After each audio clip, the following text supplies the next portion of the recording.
tenemos jóvenes con trastornos de desrealización, trastornos de despersonalización, trastornos de aislamiento que tienen que ver, ¿no?, con el aislamiento y el retraimiento. Estamos viendo autismos no de nacimiento, sino autismos que de alguna manera son desconexiones neuronales, ¿no?, que hacen los jóvenes a raíz de estar aislados, ¿no?, en su habitación jugando con el móvil o con la tecnología. El otro día en La Vanguardia había un artículo que decía que se ha disparado en un 150% el consumo de antidepresivos entre los jóvenes. Pero es que hay tutoriales de YouTube y de TikTok que te enseñan a autolesionarte. Y dices, bueno, un momento. Está normalizándose en el sentido de que en lugar de enfrentar, ¿no?, los problemas o el sentir el dolor, que al final el dolor nos permite aprender y crecer, es como una forma de evitar el dolor emocional y pasarlo al dolor físico. Pero al final es dolor.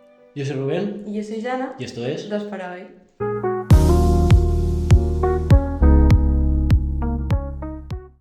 Bueno, pues hoy estamos aquí con Verónica. ¿Quién es Verónica? Pues Verónica es psicóloga, Verónica es madre, Verónica es la mayor de 4 hermanos, chicos. Verónica es una persona que nació al lado del campo del Barça, de ahí que sea culé, en la maternidad. Y cuando era muy pequeñita nos vinimos a vivir del Prat de Llobregat a Igualada, a Montbui en concreto. Y bueno, me dedico a la psicología, tengo mi consulta privada aquí en Òdena, al Centre Avancem. Estamos aquí en Òdena desde el año 2014, y en Igualada abrí mi propia consulta, que yo tendría 24 añitos, recién licenciada, en el centro de Igualada, en la calle San Carles, que aún podéis ver el logo.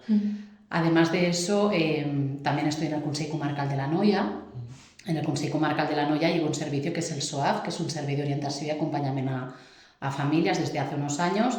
Y en el año 2012, ya lo hablaremos luego, pero llevé un proyecto que la verdad que me llenó mucho, que era el SAP, el Servei d'Atenció Psicològica para homes, y luego comentamos. Verónica además es una persona polifacética, que no tiene miedos, que yo creo que soy una persona que he ido trabajando en mi seguridad, ¿no?, con los años. Actualmente me estoy formando en terapia familiar sistémica y me gusta mucho este espacio con vosotros hoy porque desde hace 6 años también estoy en Radio Nova, de Radio de Vilanova, donde hay un podcast que se llama Psicologia en Descobert y que podéis escucharlo cuando queráis a través de la página web del ayuntamiento. De acuerdo. ¿Tú qué hiciste para poder estudiar, trabajar y demás para conseguir ser psicóloga? Pues mira, hubo un momento en el bachillerato, yo hice el bachillerato social, y hubo un momento en que tenía dudas, ¿no?, en si ser profesora, estudiar administración y dirección de empresas y dedicarme a recursos humanos, o ser psicóloga, ¿no? Entonces alguien un día me dijo qué cosas tan diferentes, ¿no? Y pensé, bueno, al final lo que yo quería era ayudar a las personas de una manera o de otra, a través de la formación, a través de lo emocional o a través de lo empresarial. Y un poco tiré de como yo era. Entonces yo me di cuenta que desde que era pequeña las amigas venían a mí y me decían, Vero, tengo un problema, ¿no? O me puedes ayudar con esto, o me puedes dar un consejo para lo otro. Quizá también el hecho de haber sido la primera hermana, ¿no?, de 4 y chica, pues que también en mi casa un poco a lo mejor he tenido más ese rol, pues, de mediadora, de conciliadora, ¿no?, de referente de mis hermanos. Y bueno, al final hice caso a mis aptitudes, yo creo, ¿no?, y me decidí por estudiar psicología y estudié en la Universidad de Barcelona en el campus de Mundet. A partir de ahí aún no había terminado la carrera, que tenía muy claro, ¿no?, que quería hacer algo que tuviera que ver con los grupos, porque al final la terapia puede ser individual, familiar, grupal, la formación igual, y ya con los años empecé a hacer otras formaciones, ¿no?, más técnicas, más la que estoy haciendo de terapia familiar, pero creo que al final hice caso a mis aptitudes y a mis habilidades, y al final psicólogos hay muchos, lo importante es tener habilidades que de alguna manera tú puedas transmitir y que las personas sientan, ¿no?, que lo que les estás diciendo conecta con lo que ellos de alguna manera quieren recibir o quieren escuchar. ¿Y tú crees que todo el mundo debería ir a terapia? Pues mira, sí, yo creo que todo el mundo tenemos que ir a terapia, de hecho los psicólogos también, es importante que tengamos nuestro espacio de terapia, nuestro espacio de supervisión, pero yo creo que todos tendríamos que ir a terapia. Pensar que hay países del mundo, ¿no?, que esto de la terapia lo tienen como muy de por mano. creo que es algo de los jóvenes, ¿no? El poder desmitificar, ¿no? Que el psicólogo no es aquel que atiende al loco, ¿no?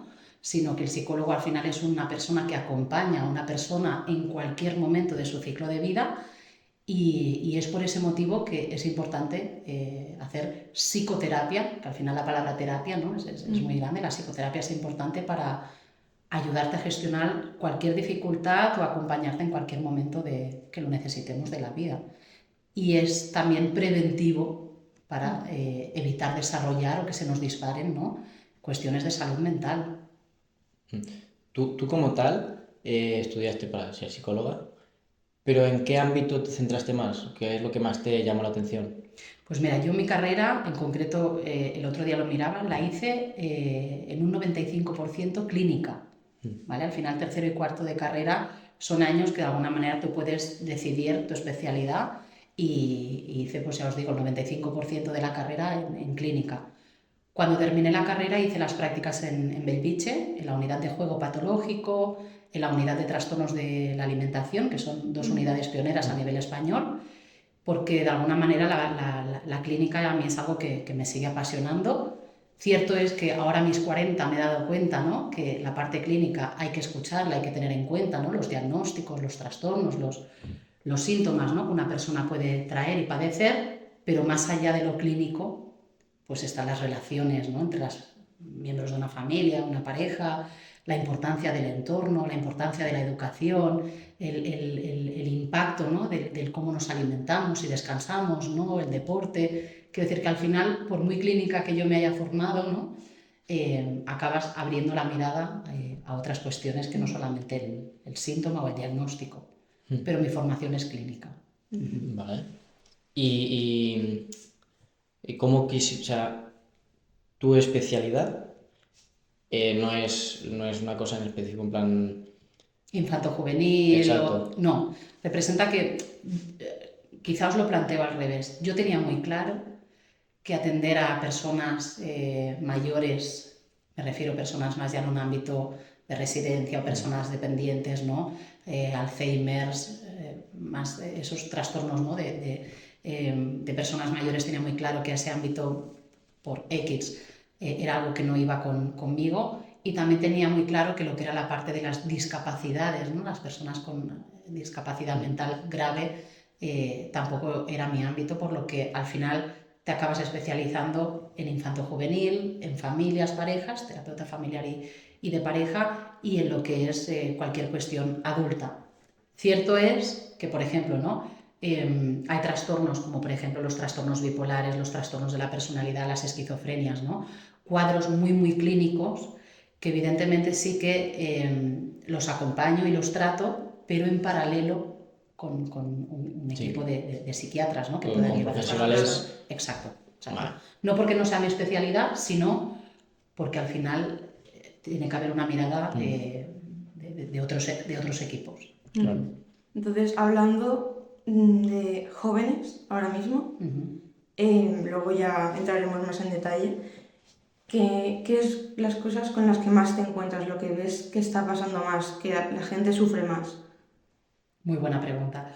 Pues yo diría que los desafíos, los retos, ¿no? Que nos encontramos más con los jóvenes, sobre todo son el tema del impacto, ¿no? De las pantallas, más que de las pantallas, el impacto de la tecnología. Tenemos jóvenes con trastornos de desrealización, trastornos de despersonalización, trastornos de aislamiento que tienen que ver, ¿no? Con el aislamiento y el retraimiento social. Estamos viendo autismos no de nacimiento, sino autismos que de alguna manera son desconexiones neuronales, ¿no? Que hacen los jóvenes a raíz de estar aislados, ¿no? En su habitación jugando con el móvil o con la tecnología. A nivel también de lo que más me encuentro son trastornos de la conducta, del comportamiento, ¿no? Fijaros que somos un país donde el trastorno por déficit de atención e hiperactividad, el famoso TDAH, está sobrediagnosticado. Hay mucho joven con TDAH diagnosticado y trastorno de conducta al mismo tiempo. Entonces, es algo que nos encontramos mucho, es algo que tiene orígenes varios, y luego también nos encontramos mucho pues, con problemas de salud mental. La comarca de la Noia, que es la comarca, ¿no?, que más conozco y donde vivo y donde trabajo, es una de las comarcas más empobrecidas a nivel catalán y a nivel español. Es una comarca que tiene un índice de salud mental muy bestia, pero cierto es que si nos vamos a las estadísticas, ¿no?, el otro día en La Vanguardia había un artículo que decía que se ha disparado en un 150% el consumo de antidepresivos entre los jóvenes. Sí, eso es bastante. Esto es una barbaridad, Es una locura. ¿no? Entonces dices, algo pasa, ¿no? Otra cuestión que me encuentro muchísimo, sobre todo en chicas de primero y segundo de la ESO, es el tema de las autolesiones. Pero es que hay tutoriales de YouTube y de TikTok que te enseñan a autolesionarte. Y dices, bueno, un momento, ¿no? Entonces, fíjate, la autolesión empieza a ser algo que empieza a coger forma. Claro, es una cosa que están normalizando incluso, ¿no? Exacto, sí. Está normalizándose en el sentido de que en lugar de enfrentar, ¿no?, los problemas o el sentir el dolor, que al final el dolor nos permite aprender y crecer, es como una forma de evitar el dolor emocional y pasarlo al dolor físico, pero al final es dolor. Claro. El dolor nos Sea de una permite manera o de aprender. otra. Sí. El dolor, igual que las emociones, ¿no? ¿Para qué están, no? ¿Para qué se han creado? ¿Por qué viven en nuestro cerebro? Pues al final tienen una función. Claro. La tristeza, la rabia, el miedo, pero el dolor también, ¿no? Y para mí es una fuente de aprendizaje. Al final el sufrir te permite crecer, si lo miramos por ahí, ¿no? Tío, pues yo no sabía lo de que había tutoriales incluso. Sí. Muy Y esto a tema parental, como, en plan, ¿qué le dirías a un padre que no sabe qué hacer? Muy O que se bueno. está dando cuenta, o que encuentra comportamientos que no entiende y no sabe qué hacer. Muy buena. Fíjate que es muy buena la pregunta, Jana, porque al final los padres somos los últimos en enterarnos. Antes se dará cuenta un profesor de educación física, antes se dará cuenta una amiga, una pareja, una compañera de clase, que los padres. Entonces, casi que os diría, ¿no?, ¿qué es lo importante? Si ya entre iguales, si ya entre amigos detectáis que hay un compañero, ¿no?, que se está autolesionando, el poderlo comunicar a un referente adulto, porque al final hay protocolos, el orientador, el psicopedagogo del centro, ¿no?, puede hablar con las familias y de alguna manera que las familias vean que alguna cosa está pasando. De no ver la realidad es donde ahí empiezan los problemas, porque al final la autolesión puede ser el principio de algo que puede acabar en un trastorno, que puede acabar en un suicidio, que puede acabar en cualquier otra complicación. Por lo tanto, si el entorno es quien lo ve, hay que comunicarlo a los padres, y si los padres son los que ven sacapuntas, ¿no? Si la cuchilla o una cuchilla en la habitación de su hijo o su hija o lo que sea, pues es importante contra antes, ¿no?, acudan al psicólogo mucho mejor, porque al final se tiene que acompañar al joven, ¿no? ¿Y por qué crees que los padres, como tú antes has dicho, suelen ser los últimos en enterarse? Muy buena pregunta, Rubén. Fíjate que cuando los padres llegan aquí a consulta, muchas veces llegan pues porque los hijos les comentan alguna cuestión entre los amigos o con la pareja o con las notas, y cuando el psicólogo va tirando del hilo y el joven se abre, a veces te cuentan lo que están haciendo. Y cuando les preguntas, oye, ¿quién sabe esto de ti?, ¿no? Y me dice, bueno, mis padres no. Y yo siempre les pregunto, oye, ¿y tus padres por qué no? Al final los padres deberíamos ser los referentes de seguridad, ¿no?, de nuestros hijos, pues para no preocuparlos más, me dicen, ¿no? O porque no quiero que ellos sepan que hago esto, porque si no se van a volver más controladores, ¿no?, con mi vida, o se van a meter más en mi vida, o me van a castigar, o voy a tener unas consecuencias. O sea, más por miedo y por cómo van a reaccionar los Totalmente, padres. Rubén, sí. Y por no decepcionarles. Piensa que, por ejemplo, las chicas, ¿no?, así como muy exigentes, muy perfeccionistas, muy del quererlo hacer todo bien, esa baja tolerancia a la frustración que muchas tienen les lleva a autolesionarse como para descargar su frustración. Claro, decirle a un padre o a una madre, soy muy perfecta, pero me autolesiono, es como, no puedo decepcionar a mi familia. Es un choque, ¿no? Es un shock, claro, es como que van a pensar mis padres de mí, si les va a caer el mito de la niña perfecta, ¿no? Al final tiene que ver también con eso, el miedo a decepcionar a mi familia, a preocuparlos. Y por eso se callan. Hostia. Sí. Pues me sorprende, lo entiendo, pero me sorprende que alguien de nuestra edad sea capaz de ocultar tal cosa a alguien tan importante. Exacto. Claro, es es muy difícil. Y la confianza con los padres tendría que ser uno de los principios, ¿no? Sí. Claro. Si no confío en el entorno de confort, ¿confiar en quién? Bueno, pues creo que hay los padres, de ahí que yo me esté formando en terapia familiar sistémica, ¿no? El papel de los padres es crucial para el desarrollo de los hijos. Ahí también entra mucho en juego la importancia de las redes sociales ahora mismo. Porque hay mucha gente, muchos jóvenes, que en vez de aislarse en sus familias, en su gente, en, no sé, incluso cosas que le llenen, se aíslan en las redes sociales, en móvil, en... Es así, es así. Es otra manera de buscar cobijo, pero al final, nos guste o no nos guste, vivimos en sociedad y esas interacciones, ¿no? El cómo me relaciono con el entorno, cómo el entorno se relaciona conmigo, ¿no? Y las cosas bonitas o la madurez, ¿no? Que te puede dar según qué tipo de entorno, no hablo solamente de la familia, puede ser la naturaleza, ¿no? Enriquece a la persona. Claro. ¿Tú crees que, como tú dices, por naturaleza, sobrepensamos siempre? Muy bueno, el sobrepensar de alguna manera es natural, al final dar vueltas, ¿no? A las cosas es natural. El problema viene, o el riesgo viene, cuando sobrepensamos más de la cuenta y ese sobrepensar acaba siendo una maraña, ¿no? Un bucle de pensamientos que, como me dicen muchos jóvenes y adultos, ¿no? No puedo dormir, no puedo descansar, tengo ansiedad, me noto estresado, tengo como nerviosismo en el cuerpo. Claro, al final el sobrepensar activa e hiperactiva nuestro sistema nervioso, con lo cual puede ser algo que no tenga fin.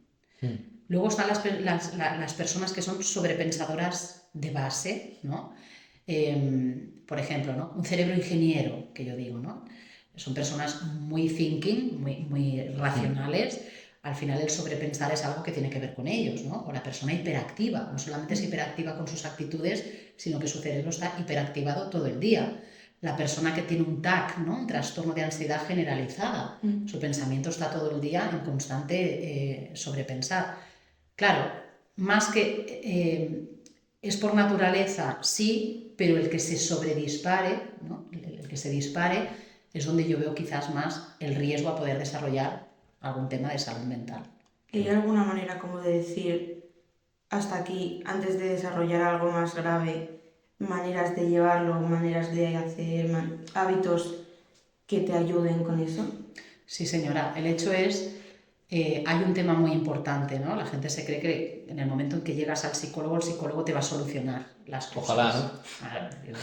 Y ahora que viene la inteligencia artificial, ¿no? Hay gente que me dice, bueno, yo quiero tips, que son gente que ya ves que no entienden, de qué va esto de venir al psicólogo.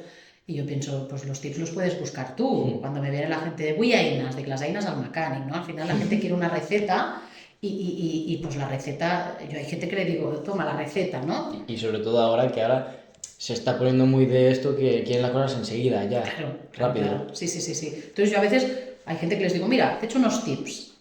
Digo, si me los cumples, damos de alta, ¿no? Y claro, es imposible, porque al final la teoría, ¿no? Estamos en una sociedad muy cognitivizada. No me refiero tanto al sobrepensar, sino muy teorizada. Tenemos el qué, el cómo, el cuándo, el para qué en Google, en el chat GPT. Entonces, Sí. ¿nos vamos a quedar sin trabajo? No, porque al final somos personas, no somos robots, y por mucho que nos pongan unos tips delante, no somos máquinas. No nos va a funcionar los mismos tips a unos que a otros. Entonces, en cuanto a la pregunta que me hacías, lo preventivo, ¿no? Trabajar en la prevención nos quita de desarrollar muchas cosas. Por ejemplo, personas que vienen a consulta por sus niños pequeñitos, ¿no? Porque a nivel relacional les cuesta la escuela. ¿Vale? Pues imaginaos que esa familia mira para un lado y no atiende esa dificultad que su hijo o su hija tienen para relacionarse. No tratar eso a nivel preventivo puede pasar que en la adolescencia ese niño o esa niña tengan problemas a la hora de relacionarse pues, mucho más graves o que les cueste mucho más porque al final son años que han dejado de pasar la familia. Por lo tanto, trabajar en prevención a nivel de consumos, de adicciones, de comportamientos, de la gestión emocional sería lo primero. Otros hábitos, fíjate, la meditación.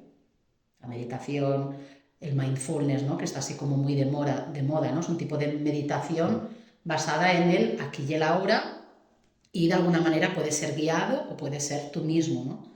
el focalizar tu atención, por ejemplo, en un olor, en una textura, en una imagen, y mientras tú estás focalizado en eso, dejas de pensar en todo lo demás, fijaros qué ejercicio, ¿no? Vale, eso es una cosa muy simple, en realidad. Pero es muy difícil, Rubén, porque Se ve simple, ¿no? se nos activan mil cosas. Es como miras una foto y a lo mejor se te activa un recuerdo de un trauma que tuviste cuando eras pequeño y dices, hostia, si estoy mirando una foto, este pensamiento a qué viene ahora. Bueno, ¿qué nos dice el mindfulness? Acepta lo que te venga y sigue, ¿no? Es como intentar no sobrepensar. La meditación, la respiración consciente, todo lo que tiene una parte así como más alternativa, ¿no? Y que implique el cuerpo, ¿no? Lo que decimos, desde masajes, respiraciones, meditaciones, yogas, caminar, el deporte, la alimentación, el descanso, los deportes de equipo, el quedar con amigos, el estar con la familia, leer, ver series que te llenen y con las que puedas aprender, un buen libro, ¿no? el viajar, el pasear, todo eso es bueno, porque al final el cerebro ¿qué necesita? Oxigenarse. Imaginaros una persona con ansiedad que todo el día está ensimismada en un bucle de pensamientos, que no se oxigena. O una persona con depresión que lo mismo, ¿no? Está ensimismado en su depresión y opta por cerrarse al mundo, ¿no? Bueno, pues al final, si la psicología y la gente que necesita psiquiatría no le añadimos estos hábitos que estamos defendiendo, les va a faltar una parte, ¿no? Yo soy muy de cuerpo, mente y espíritu, ¿no? La parte física, lo fisiológico, el cuerpo, ¿no? Al final, o sea, el cuerpo es una caja de resonancia, es como una guitarra, ¿no? A cómo tú te sientes, ¿sí? Luego está la parte espiritual, entre comillas, y luego está la mente, que sería todo lo que engloba la parte de la psicología. Eso en equilibrio, pienso que es un buen hábito, ¿no? La gestión del tiempo también, ¿no? Las emociones. Sí. ¿Y qué tip le darías a un padre o una madre que no sabe si su hijo o hija tiene algún problema o algo, y para evitarse ir tal, que se dé cuenta más o menos de que le está pasando algo? Muy bien. ¿Entiendes? Sí, fíjate, os voy a contar algo que también lo podríamos relacionar con cuál es aquella parte de mi trabajo que no me gusta, ¿no? Fijaros que muchas veces las familias nos llegan a los servicios, ¿no? Tanto la pública como la privada, a través de otros servicios, pues el cole, el EAP, el profesor de taekwondo, el profe de fútbol. Y a veces las familias llegan y es como, bueno, me han dicho esto, pero tampoco sé demasiado lo que le han visto a mi hijo o a mi hija, ¿no? ¿Qué pasa? Que con todo el cariño del mundo hay psicólogos pues, que necesitan un tiempo, ¿no? De trabajo con los niños, con las familias. En mi caso, quizá esa mirada clínica y la experiencia, ¿no? De 20 años, pues lo que me hace es intentar ayudar a las familias a que, más allá de lo que unos profesionales ven, complementar lo que yo veo, que me encuentro, ¿no? Que no todas las familias aceptan la mirada clínica. Por ejemplo, si yo identifico en un niño rasgos compatibles con autismo y los papás siguen instaurados en que el niño es tímido, en que es retraído, le cuesta socializar, se esconde debajo de la mesa cuando está nervioso, no hace un juego simbólico, sino que hace filas, pero que bueno, que esto es madurativo, que es pequeño y que ya se le pasará, claro, yo ahí tengo que hacer un alto en el camino, ¿no? Cuando yo veo que un paciente resistente no quiere cambiar, no entra en lo que yo le propongo de trabajo, ¿no? O en el caso de las familias no entran en lo que yo estoy viendo, que no pasa nada, yo ahí tengo que cambiar mi intervención porque veo que tengo una familia que está negando una serie de evidencias y que no está preparada para estudiar el funcionamiento de un hijo. ¿Eso ayuda al hijo? No. ¿Eso ayuda a los profes? No. No hay nadie. Pero en esa resistencia, que es la parte que no me gusta de mi trabajo y que al final no pasa nada, tenemos que cambiar la intervención porque esa familia no está preparada. ¿Y entonces cómo actúas? Entonces lo que hacemos es, bueno, centrarnos en lo que tenemos, Rubén. Al final hay que ser muy sutil, ¿no? Y empezar a hablar pues, de las maneras de funcionar de cada uno, tirar mucho de metáforas, ¿no? Que al final, cuando luego hablemos de la neurodivergencia, ¿no? Yo siempre explico que todos tenemos un cerebro, pero a cada uno nos pelan los cables de una manera o de otra. Entonces, hacerles ver a los padres, no? Pues, imagina't que el cervell del teu fill, no, connecta d'aquesta manera, no? Desde la timidesa, el aïllament, no tener un contacto ocular, no hacer un juego simbólico, tal. Bueno, vamos a ver qué podríamos hacer, ¿no? Para, de alguna manera, que tu hijo en la escuela pueda estar feliz, ¿no? Pueda estar contento, pueda seguir un poquito el ritmo de clase y tal. Entonces se les pauta una serie de cosas a los profesores, a los padres, de cosas que ven en casa. Nos centramos en eso, pero sabemos que ese caso o lo perdemos, como me ha pasado alguna vez, por intentar, ¿no? Que la familia vea cómo funciona un hijo y que no es una dificultad ni una enfermedad, sino una manera de funcionar, una condición, o acaban yendo a otro profesional que cuando les diga lo mismo que yo, entonces la familia dirá, el cole, Verónica, fulanito de tal, aquí hay que hacer algo, ¿no? Y acaban volviendo muchas veces. Y ya que abrimos el melón, ¿cómo se detecta el trastorno del espectro autista ahora mismo, en plan, ya que hablamos de la neurodivergencia, en una persona pequeña y en una persona mayor? Pues mira, en los niños pequeños, para que os hagáis una idea, aquí en Cataluña tenemos la Generalitat, ¿no? Que establece como unos ítems por los cuales se rige sobre todo la parte de salud y de enseñamiento según la etapa vital del niño, ¿no? Entonces, de los 0 a los 3 veríamos unas cosas, de los 3 a los 6 otro, de los 6 a los 9 otro y a partir de los 12 otros rasgos. Estos rasgos pueden ser pues, la falta de contacto ocular, muchas veces en el autismo hay el trastornos del lenguaje, ¿vale? Dificultades con el lenguaje. Hay niños con autismo que no hablan, ¿vale? Que hacen mutismos selectivos. El mutismo selectivo muchas veces viene por ansiedad. Vemos también que les cuesta tener un juego simbólico. A veces las familias nos dicen, no, si mi hijo tiene muchos amigos. Claro, no es lo mismo estar envuelto de niños que saber interactuar con los niños, ¿no? El no responder a su nombre, por ejemplo. Son niños que tienen una gran distorsión de la realidad, ¿no? A veces son muy imaginativos, muy creativos, fantasean mucho.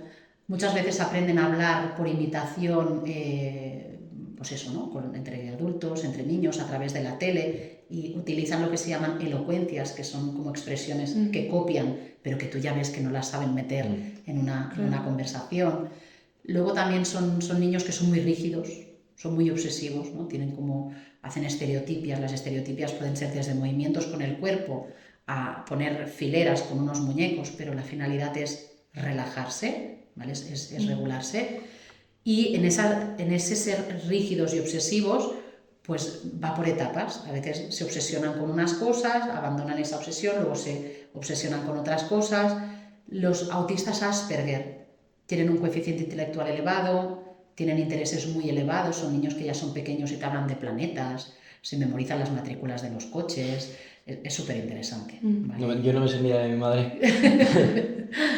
Quiero decir, es importante ver el autismo como un paraguas, ¿no? Como un espectro, como un arcoíris, dentro del cual se pueden ir desarrollando otras casuísticas, otros trastornos e incluso otros remitir, ¿no? Algunos rasgos pueden remitir. En chicas es más difícil de diagnosticar y sobre todo en la adolescencia, que empieza a ser más evidente, cuesta más de diagnosticar. Si nos preguntamos por qué, fíjate, el autista le cuesta mucho las habilidades sociales, pedir permiso, pedir perdón, iniciar una conversación, cambiar un tema en una conversación, estar en una situación social, ¿vale? Les cuesta mucho, se agobian. ¿Qué pasa? Que las chicas, como diría San Juan de Dios, somos las reinas del camuflaje, en el sentido de que, como somos más dicharacheras y más echadas para adelante, camuflamos esa parte, pero no significa que no haya rasgos compatibles con autismo, ¿vale? Al final lo queremos camuflar y aprendemos maneras de camuflar esas dificultades sociales, pero al final es una condición. Y luego también hay dos cosas muy importantes, ¿no? La ansiedad social puede ser típica del autismo, de la fobia social, de las personalidades asociales, antisociales, las personas introvertidas, ¿sí? Pero la ansiedad social es muy típica del autismo, ¿vale? Sobre todo se ve mucho cuando llegan a un instituto con mucha gente, en un entorno no tan estructurado como una escuela familiar, o en situaciones sociales, ¿no? En un concierto, en un teatro, el tener que ir en Nochebuena en casa de los tiets. Y luego está la cognición social. La cognición social es esa dificultad que ellos tienen con el estar en una situación social y qué estarán pensando de mí, si hago esto, qué dirán, si dejo de hacer aquello otro, qué pensarán de mí, y entran en un bucle de sobrepensamiento que se agobian, se agobian, se agobian y se tienen que ir de ese lugar. En lugar de estar aquí, ahora, disfrutar del momento, que me puede aportar ese momento. Están como 3 pasos más para allá, obsesionados con esa situación social. Podríamos hablar de muchos otros rasgos, pero creo que los más comunes... y otro muy importante, no entienden las bromas, ni el sarcasmo. Son muy literales. Son muy literales, Rubén, muy literales. Yo siempre digo la frase, lo blanco es blanco y lo negro es negro, ¿no? Eso de encontrar el gris Es más difícil. es muy difícil, ¿vale? Y eso también es muy indicador de los TEA. Y en personas mayores, ya adultos, digámosle, ¿cómo se... ¿cómo se dice? ¿Cómo se diagnostica? Sí, ¿cómo se ¿Diagnostica? ¿Cómo? Es casi como una palabrota. ¿Cómo se diagnostica? Bueno, lo primero es que el adulto se quiera diagnosticar. Claro. Eso es lo primero. Y luego que cuando ya somos adultos, volviendo a ese paraguas, ¿no? Evolutivo, donde pueden aparecer otros trastornos o desaparecer algunas manías, al final es que el adulto quiera diagnosticarse y segundo, de cara a la parte clínica, claro, puede generar mucha confusión con otros trastornos. Entonces, ¿esto es un TOC, un trastorno obsesivo compulsivo, o la persona es TEA y es obsesiva?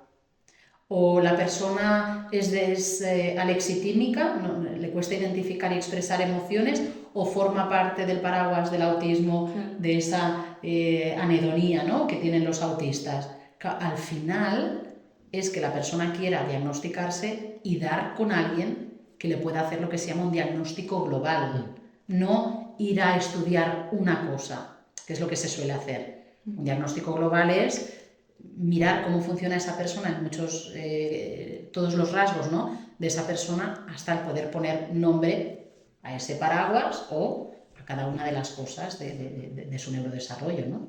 De ahí la neurodiversidad, ¿no? ¿Y qué le supone a una persona adulta ser diagnosticada, que quiera y que esté de acuerdo? En plan, ¿Cómo reacciona, no? Sí, claro. Claro, si está predispuesto a diagnosticarse, es muy importante para esa persona, porque fijaros, hay personas, sobre todo adultas, que cuando ya tienen un diagnóstico respiran en el sentido de decir, llevo toda la vida que algo me pasa, no sé lo que me pasa, he ido a 1000 psicólogos, he probado 20 terapias y continúo igual, ¿no? Entonces, en el momento que la persona dice, vale, ahora me entiendo, soy autista, o soy esquizofrénico, soy bipolar, o tengo un TLP, o soy un TDAH, es como, entiendo mi condición y entiendo mis actitudes, ¿no?, mis comportamientos, mis reacciones, aquello de la infancia le encuentro un sentido, no es como un despertar. Claro. Que luego es lo que decimos, luego hay gente que es como un shock de decir, ostras, pues fíjate, esto no me lo esperaba, ¿no? Bueno, pueden haber, pero sobre todo si hay una predisposición, es lo primero, es muy importante querer.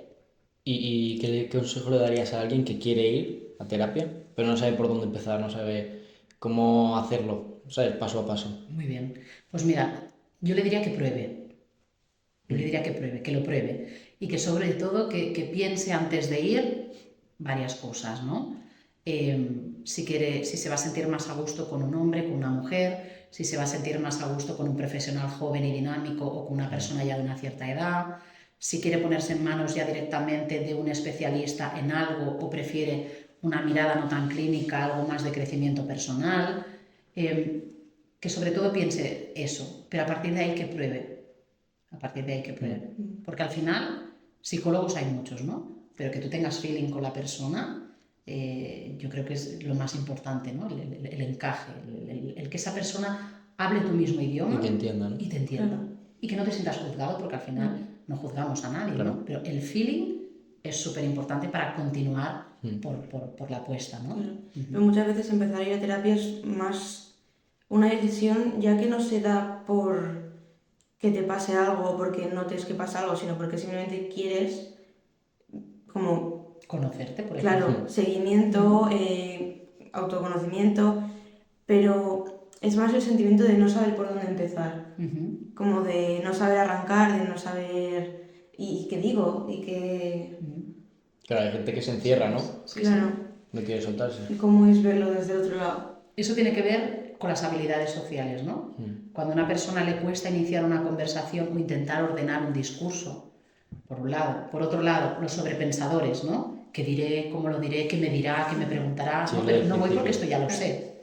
Claro, por eso digo que ahí el cómo es cada uno es importante y está bien, pero al final el psicólogo cuando ya un poco estudia, ¿no? Cómo eres, cómo te mueves, tu personalidad o nos hacemos una idea, pues ahí es ya acompañar a la persona al tranquilo, no pasa nada, te propongo este ejercicio, con este ejercicio abrimos temas, entramos al que tú quieras, o dinámicas, ¿no? Una dinámica puede ser desde hacer una escultura a hacer alguna carta, algún cuento en casa, hay 1000 técnicas para empezar a trabajar algo y al final el paciente es el que elige qué quiere trabajar ahora y qué deja para más adelante. Al final el terapeuta es un guía y hasta donde la persona no sabe cómo empezar, nosotros facilitamos el inicio, ¿no? ¿Y alguna vez se te ha dado la circunstancia en la que hay como un tema tabú que tú consideras que hay que tratarlo y no quiere tratarlo? Y como que intenta evitar siempre el abrir el melón de lo que sea. Sí, señora. Fijaros, cuando hay trauma, el trauma es, yo digo que vivimos una sociedad traumatizada ya de por sí y que perpetuamos los traumas, ¿no? Yo siempre defino el trauma como una cajita que vive dentro de nosotros y que la podemos abrir o la podemos dejar ahí y no tocarla. Pero sabiendo que en algún momento de tu vida Se va a abrir. se va a abrir o se va a romper, se va a desquebrajar, ¿no? El trauma es una de las cosas que a mí me apasiona trabajar, pero que no todo el mundo está dispuesto a trabajar. Nuestra faena al final es reconocer e identificar que hay un trauma, pero que sea el cliente o el paciente el que quiera abrirlo o no. Nosotros al final podemos facilitar que la persona le dé voz a esa oscuridad, pero no todo el mundo está preparado. Por lo tanto, el trauma. Un ejemplo de trauma muy común que las personas no les gusta hablar y que lo ocultan son los abusos. Un abuso sexual, un abuso de cualquier otro tipo, ¿no? Eso es algo, por ejemplo, el otro día me llegó un caso de una niña que tiene ahora 6 años, pero que con 2 años se tocaba sus partes. Y esto lo vio la profe de la guardería. Claro, a mí se me encendían todas las alarmas cuando la madre me explicaba, ¿no? Y ella fue la primera que me dijo, no, el psiquiatra del momento, del CEDIAP, descartó abusos. Pero fíjate, a mí ya en mi cabeza se me encendieron alarmas. ¿Vale? Al final identificas que hay otras cuestiones. O, por ejemplo, una niña que ha dejado de hablar a raíz de venir un tiet suyo a cuidarla a su casa. Claro, a mí ahí piensas que esta niña deje de hablar, una niña con autismo, deje de hablar en el momento en que ha estado 6 meses cuidada por su tío. ¿Qué ha pasado ahí? Claro, es un poco raro, ¿no? Es raro, ¿no? Alguna cosa ha habido, ¿no? Entonces, claro, dices, lo planteas a la madre, no lo planteas, no deja de ser su hermano. ¿Qué hacemos con todo eso, ¿no? ¿Lo articulamos a través de algún protocolo? Hay casos que tienes que saber muy bien a qué han venido esos padres, que tienes que saber muy bien si abrir melones, ¿no? Como dice Jana, o no, o ya ese melón ya se abrirá más adelante. Hay que ser muy cauto. Entonces, ¿qué es importante en estos casos? Supervisar. La supervisión, los psicólogos tenemos que tener aparte, y los pagamos aparte, a supervisores. Es decir, la gente se cree que vienen aquí a la consulta, ¿cuánto es la sesión? Pues X, y eso va para nuestro monedero. No, al final tienes que pagar tu terapia, tienes que pagar un supervisor, te coordinas con profesionales que eso no lo cobras y que es de tu tiempo, tienes que leer informes que al final no lo cobras y es de tu tiempo, o sea, trabajamos más de lo que la gente ve. Entonces, supervisar un caso que no nos queda claro o que no sabemos cómo gestionarlo, es importante que alguien de fuera te dé una mirada y a partir de ahí valorar hacia dónde seguir. Claro. Otra cosa es que luego la familia quiera seguir o no, pero hay que supervisar, súper importante. Y ahora yo te voy a saltar de un lado al otro porque me apetecía. ¿Tú crees que las grandes figuras, ya sea creadores de contenido, artistas, pintores, cantantes, tienen siempre un punto de... ¿cómo decirlo? Un punto así más mental que algo está un poco ahí.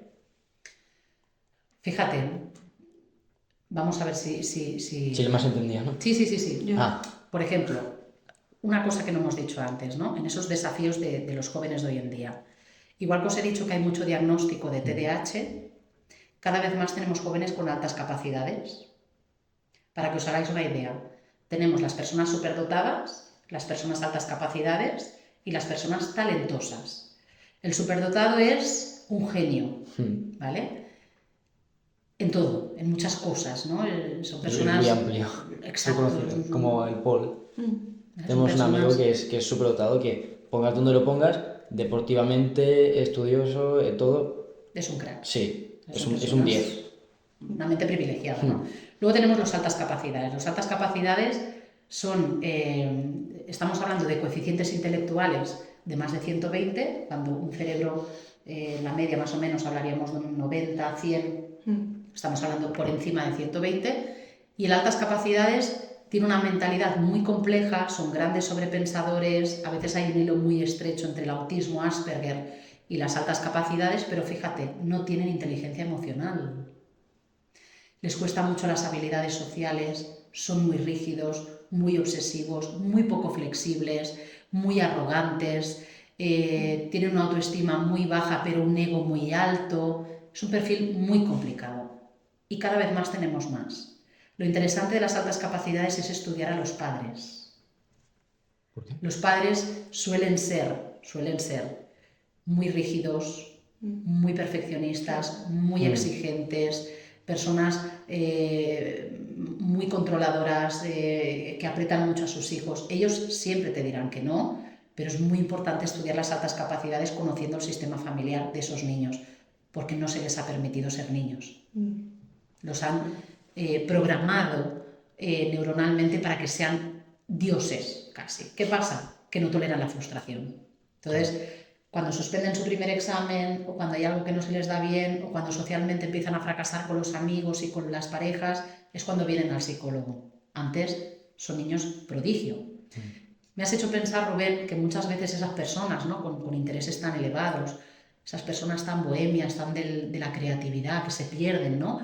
en la creatividad,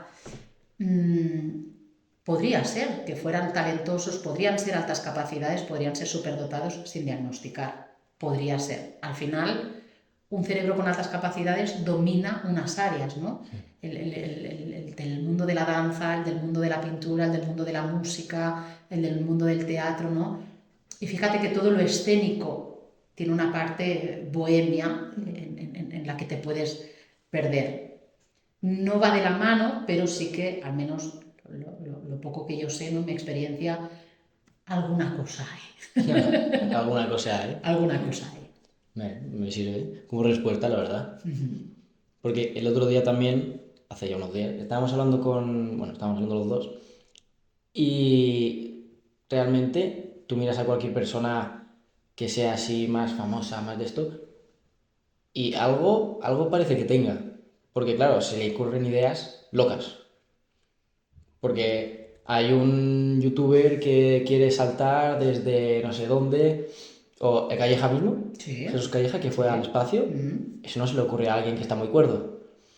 Bueno, al final, el Calleja es un tío que le pasa un poco lo que me pasa a mí, ¿eh? Somos locos de nuestro trabajo, es decir, nos apasiona lo que hacemos a niveles extremos. Y cuando hablabais de los límites, ¿no? En la entrevista, pues quizá predicamos mucho que la gente tiene que saber poner límites y a lo mejor la gente que nos apasiona nuestro trabajo somos los primeros en que no sabemos poner límites. Entonces, yo si la psicología hubiera un espacio, pues también me subiría a ese cohete porque al final es algo que como que te flipa mucho y te apasiona.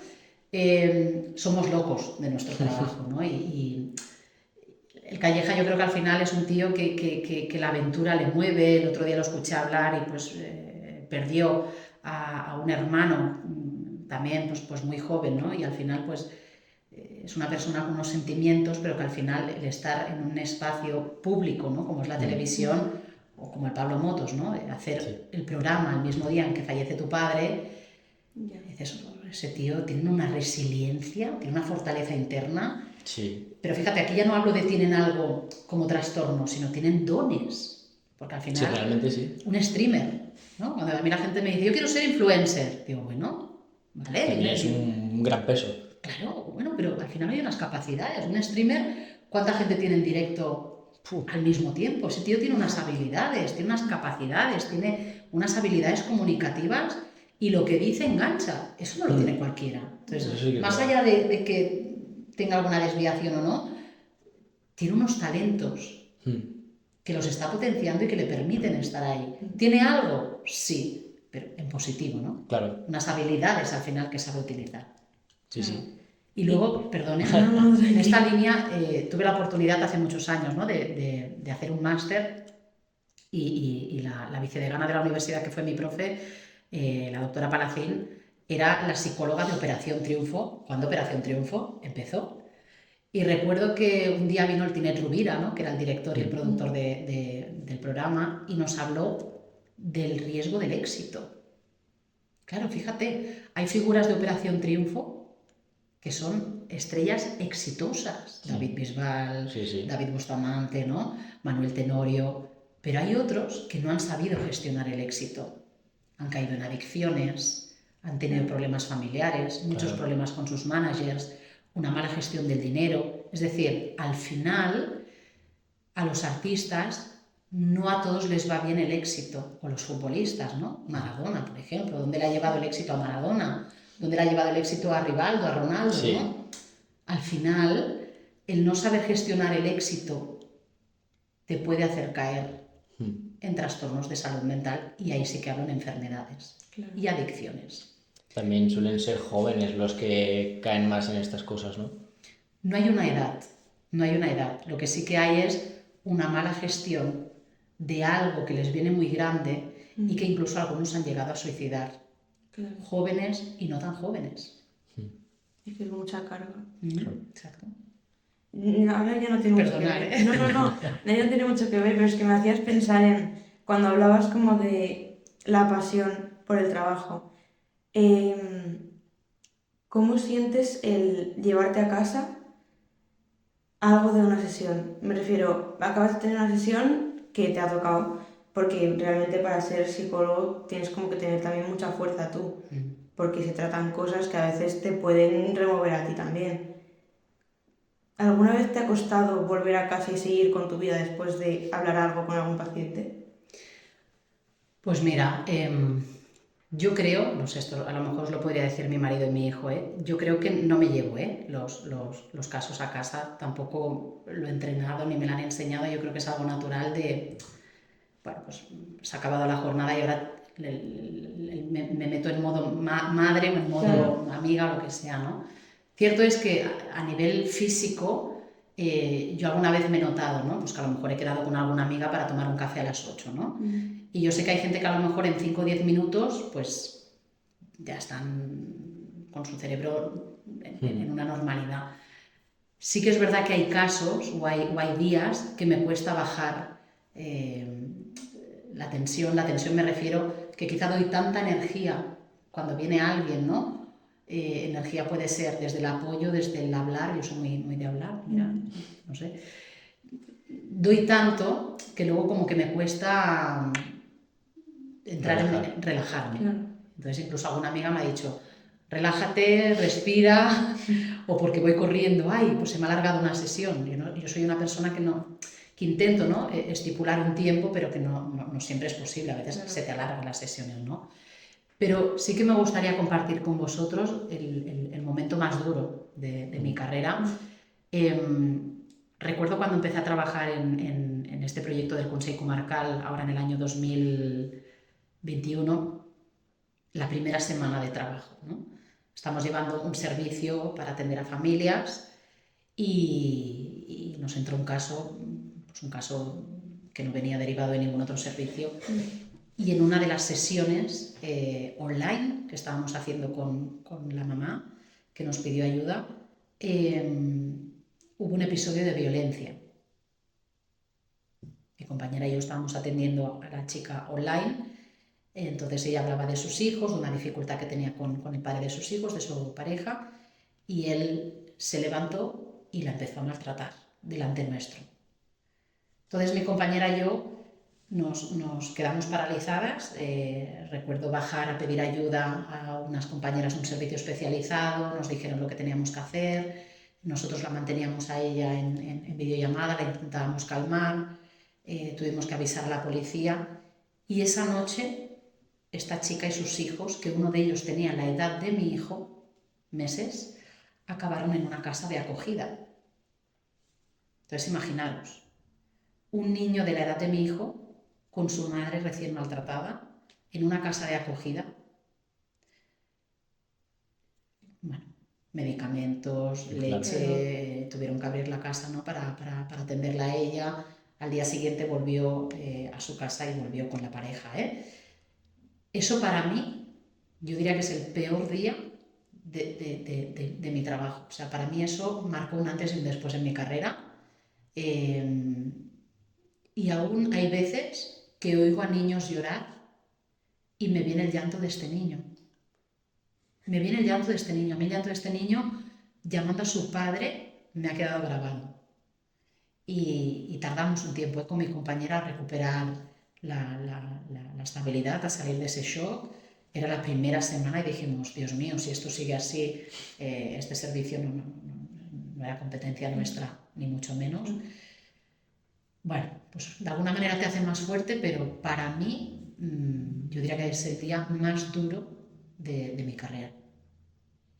Y otro día que recuerdo y que tampoco se me olvidará, pues bueno, una familia que vino en su día a consultar por su hija. Su hija estaba brotándose por momentos porque la madre pues era una madre que me mandaba WhatsApps, que me mandaba emails, que me llamaba, que quería saber, ¿no?, de lo que hablábamos con su hija en sesión. Y ya un día le dije, mira, no hay nada de riesgo, yo lo que hablé con tu hija me ha pedido que no lo hable con vosotros, si queréis venís un día, hablamos y no hay ningún problema.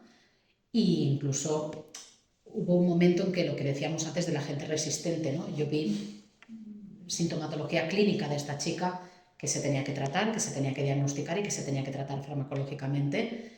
Y un día yo estaba aquí haciendo, no me acuerdo qué estaba haciendo ya a última hora de la tarde, y se presentó la madre y me empezó a gritar en mi despacho. Vino muy altiva y me empezó a gritar diciéndome que no entendía por qué ella no podía saber lo que su hija y yo hablábamos, que quién era yo para dejar entrever que su hija, ¿no?, necesitaba un acompañamiento farmacológico, y que si le podía hacer algún informe de los rasgos que yo veía en su hija para poder estudiar, una madre ingeniera, para poder estudiar cómo funcionaba su hija. Entonces yo le dije que las cosas no iban así y que, bueno, que ella hiciera lo que tenía que hacer, pero que yo no iba a incumplir los pactos que yo tenía con su hija y que por suerte no había nada de riesgo más allá de una adolescencia normal, que quizá yo en ese momento le tenía que haber dicho, ¿no?, pues mira, esta sintomatología ansioso-evitativa, ¿no?, que tiene tu hija y que se está brotando tiene que ver con la relación que tiene contigo. Ahí ya... Claro, entonces ahí yo ya hubiera abierto la caja de los truenos, que quizá yo creo que es algo que ella ya sabía, pero no quería abrir ese melón, claro, ¿no? Entonces la paciente era su hija, fijaros. No. ¿Quién tenían que haber sido mis pacientes? La familia entera, ¿no? Y bueno, es incómodo porque al final te los encuentras por Igualada y es tenso, ¿no? Pero yo estoy orgullosa del trabajo que hice, porque al final Igualada es un pueblo y esta chica no ha acabado bien. No ha acabado bien. Hasta ahí puedo decir. Hombre, Claro. tampoco es plan de... No. Ahora, cambiando de un lado a otro, ¿tú tratas problemas como psicopatías, ¿cómo se dice lo otro? Psicopatías y... Neurosis, esquizofrenia. Gracias. Psicopatías, esquizofrenia, cosas así. ¿Tú lo tratas? Lo trato. Sí. Lo trato, sobre todo ya me vienen diagnosticadas o veo rasgos compatibles con... ¿Qué significa lo trato? Lo trato, para tratar esos temas hay que saber que es complicado, que son palabras muy feas, ya la palabra en sí son palabras muy feas, y que al final, quien más que menos tiene la imagen del psicópata como el de las series de televisión. Que no tienen por qué en realidad, ¿no? Exacto, exacto. O sea, a mí lo que me ha enseñado más o menos lo que es esto Un psicópata también puede ser síntomas que tenga que tenerlo todo ordenado, todo en su sitio, sea muy recto, Exacto. ¿no? Sí, sí. Y eso se podría confundir con un TOC, un trastorno obsesivo También. compulsivo. Entonces, la psicopatía al final es otro melón, es otro paraguas muy grande. El psicópata al final es una persona, podría ser ya un adolescente, que no tiene empatía, que tiene mucha frialdad emocional, que premedita o no, depende, muy bien las cosas. Y si las premedita, luego no tiene remordimiento. Son personas muy rígidas, muy obsesivas. ¿Un TEA puede tener psicopatía? Sí. ¿Un Asperger puede tener una base de psicopatía? Sí.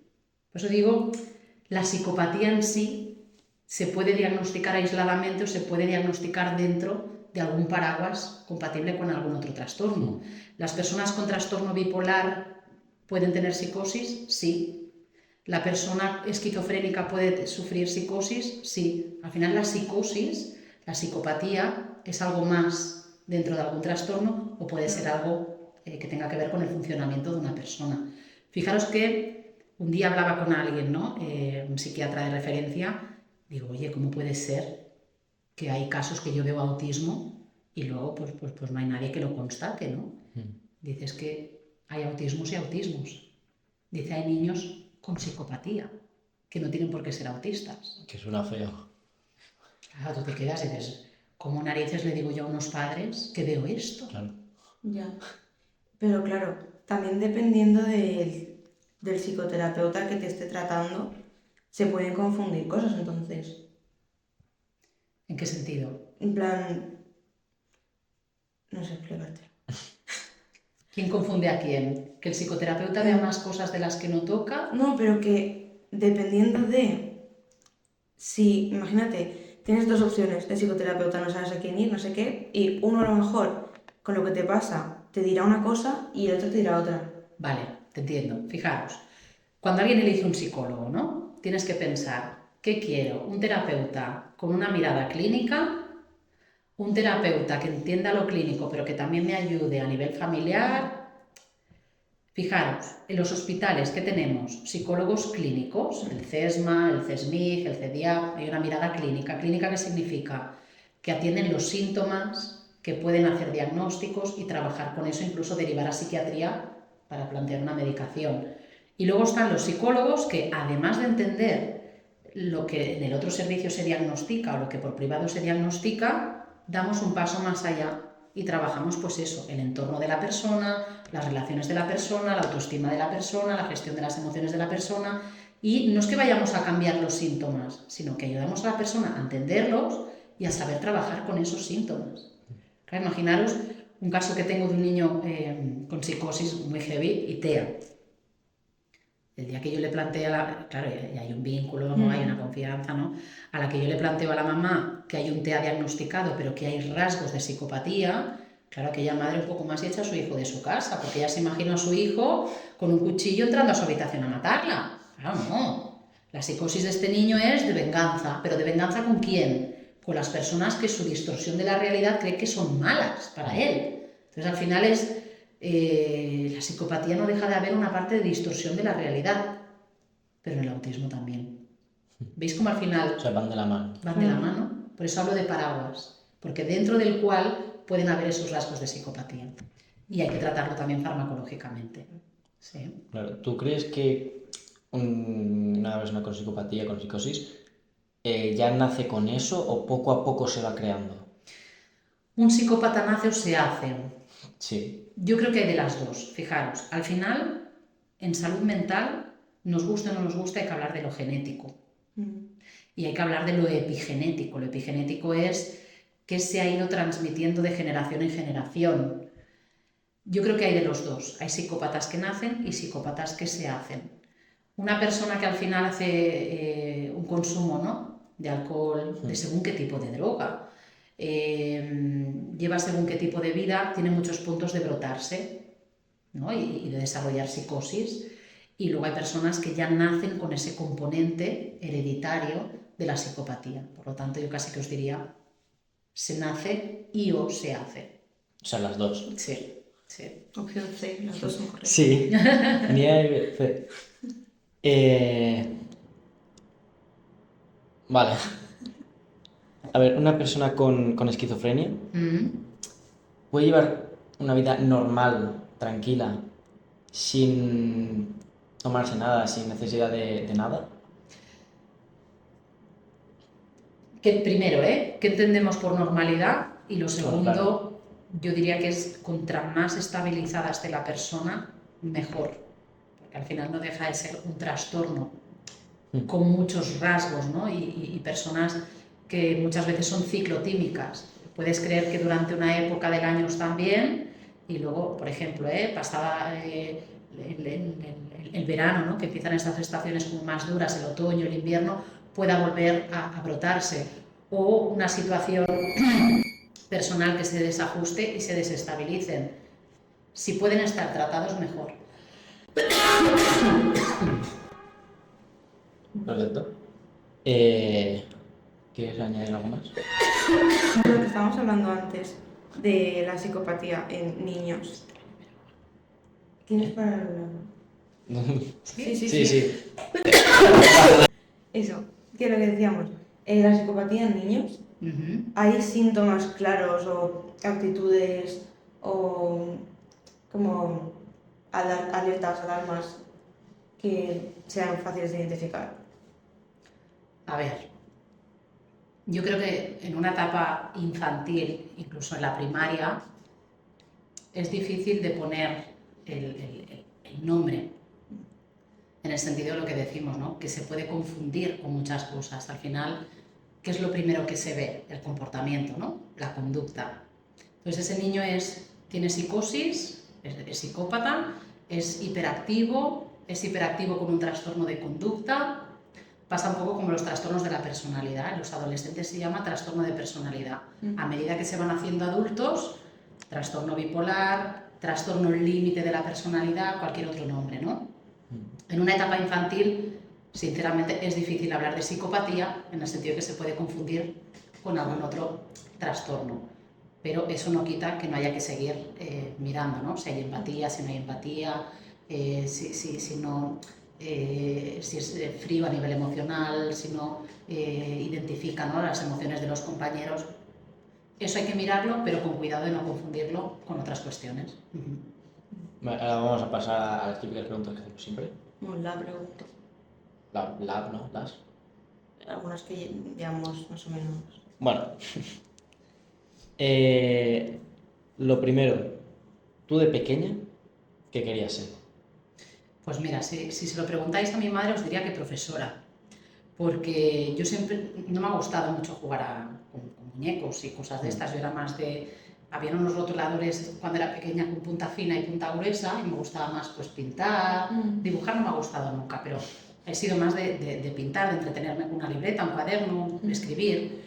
Y lo que hacía era poner a las muñecas que me regalaban encima de mi cama. Yo siempre he llevado el pelo corto, me ponía una toalla como para simular que tenía el pelo largo y me ponía una pinza aquí.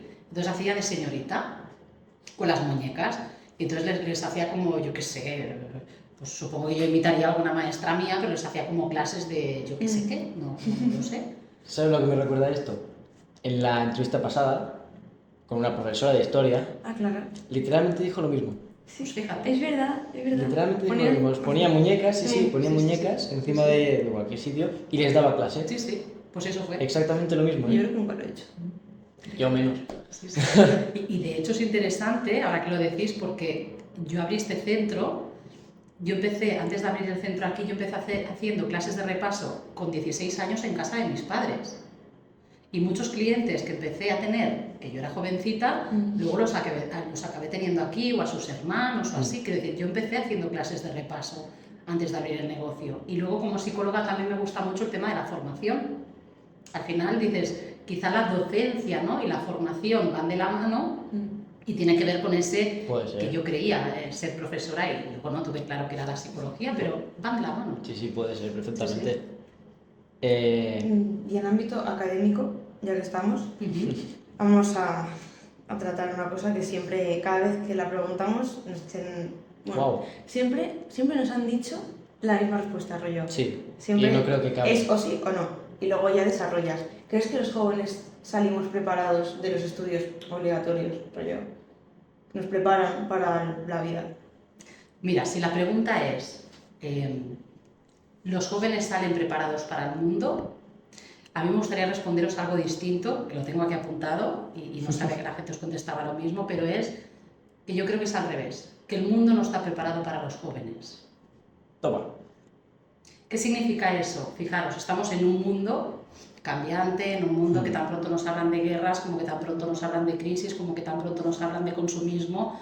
Yo creo que este mundo no está preparado para los jóvenes. No es que los jóvenes estén o no preparados para el mundo. Al final, la juventud es una etapa de la vida.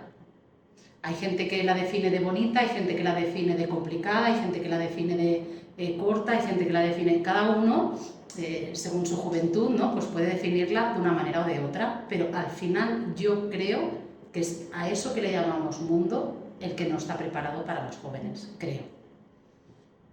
Me parece una respuesta que... Lo tengo por aquí apuntado porque Sí, esta sí. pregunta... No, pero es que es... Me parece una respuesta que seguramente poca gente nos vaya a dar. Sí.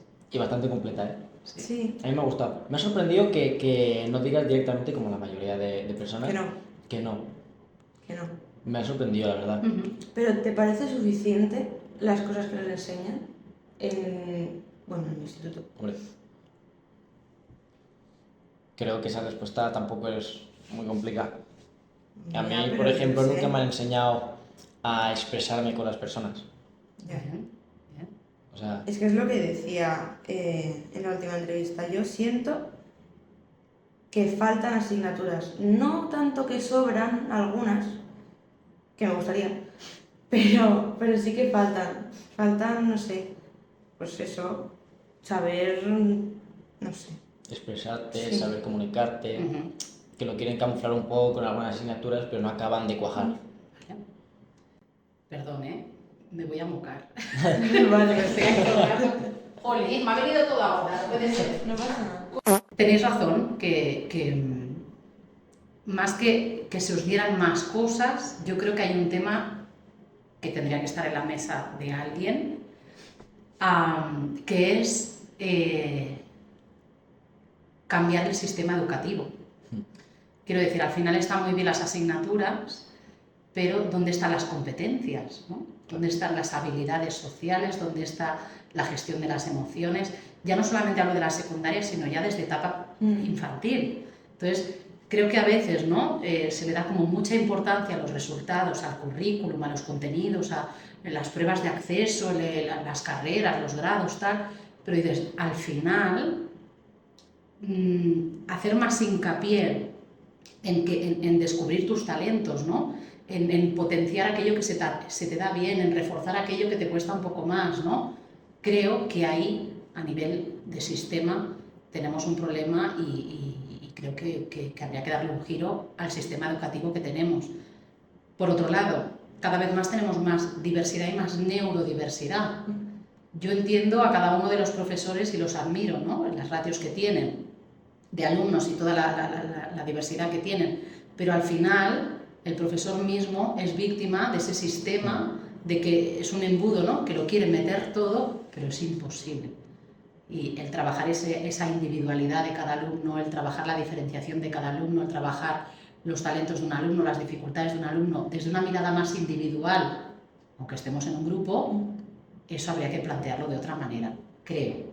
Sí, creo. Sí, puede ser. No, lo que digo, no porque se os tenga que dar más, sino que al final es transversal, ¿no? Sí. No es lo mismo hacer un trabajo en equipo que saber trabajar en equipo. No es lo mismo hacer una exposición oral que saber hacer una exposición oral. No es lo mismo hablar de las emociones que trabajar, ¿no? En primera línea las emociones. Creo que ahí tenemos todos una asignatura pendiente. Pues ha sido un placer. Muchas gracias. Me ha encantado, la verdad, la entrevista. No, me da bien. Y esperemos a ver si nos vemos para algún lado. Muy bien. Yo me he sentido muy cómoda con vosotros. Creo que es la entrevista más bonita y más emotiva que me han hecho nunca. Así que cuando necesitéis, mi casa es vuestra casa y seguimos hablando. Por supuesto. Sí. Gracias. Muchas gracias.